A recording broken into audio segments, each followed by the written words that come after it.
पंजाब और गुजरात उपचुनावों में मिली जीत के बाद अरविंद केजरीवाल एंड पार्टी एकदम गदगद है और आप ये कह सकते हैं कि उनको इसके जरिए एक नई संजीवनी मिल गई है। तो अब तक जो अंडरग्राउंड थे अरविंद केजरीवाल एकदम कोप भवन में घुसे हुए थे, अब वो अचानक से बाहर आ गए और एक्टिव भी हो गए और इसके जरिए कहीं ना कहीं उनको एक ताकत मिली है दिल्ली विधानसभा चुनाव में जिस तरह की करारी हार मिली उससे उबरने के लिए।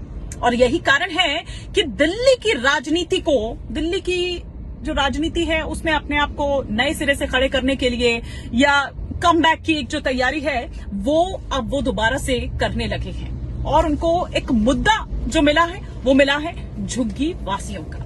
इसमें वो जिस तरह से आक्रामक नजर आ रहे हैं, ऐसा लग रहा है कि अरविंद केजरीवाल इसी के सहारे अब कम बैक की तैयारी कर रहे हैं। वो झुग्गी वासियों को ये आश्वस्त करते हुए नजर आ रहे हैं कि जब तक मैं जीवित हूं तब तक आपका घर आपसे कोई ले नहीं सकता है। अभी 29 तारीख को ही जंतर मंतर पर एक कार्यक्रम हुआ, घर और रोजगार बचाओ आंदोलन। इस पर अरविंद केजरीवाल ने हुंकार भरी। अरविंद केजरीवाल ने तो जो हुंकार भरी, लेकिन गोपाल राय का जो बयान है बहुत ही आक्रामक वो बयान था और उसकी हर तरफ चर्चा हो रही है। उन्होंने कहा कि अगर आपने झुग्गी तोड़ी या नहीं उनको दिए जो आपने वादा किया था घर, तो लोग जो हैं वो पीएम आवास पर जाकर कब्जा कर लेंगे। अब कुछ लोगों का ये कहना है कि ये उल्टा पड़ सकता है और ये जो अति सक्रियता है झुग्गी वासियों के मुद्दे को लेकर, ये कहीं ऐसा ना हो कि आम आदमी पार्टी को उल्टी पड़ जाए या भारी पड़ जाए।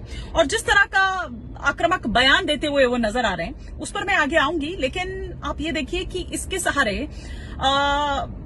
एकजुट करने की कोशिश कर रहे हैं अरविंद केजरीवाल, मतलब झुग्गी वासियों को एकजुट करने की वो कोशिश करते हैं। और हो भी क्यों ना, क्योंकि ये माना जाता है कि दिल्ली में लगभग 40 लाख झुग्गी वासी हैं। मतलब कुल जनसंख्या का अगर आप देखें तो 15 से 16% आप ये मानिए कि झुग्गी वासी हैं। पार्टी को 2013 हो, 2015 हो, 2020 हो, उसके चुनावों में इस समुदाय की तरफ से पूर्ण जो समर्थन है, पूरा जो सपोर्ट है वो दरअसल मिला था। और जिस तरह से वो छिटक गए, अब जाहिर सी बात है कि ये उनका कोर वोटर माना जाता है एक तरह से, अगर उस तरीके से हम देखें। और इस कोर वोटर में सेंध लगाने का काम किसने किया? बीजेपी ने।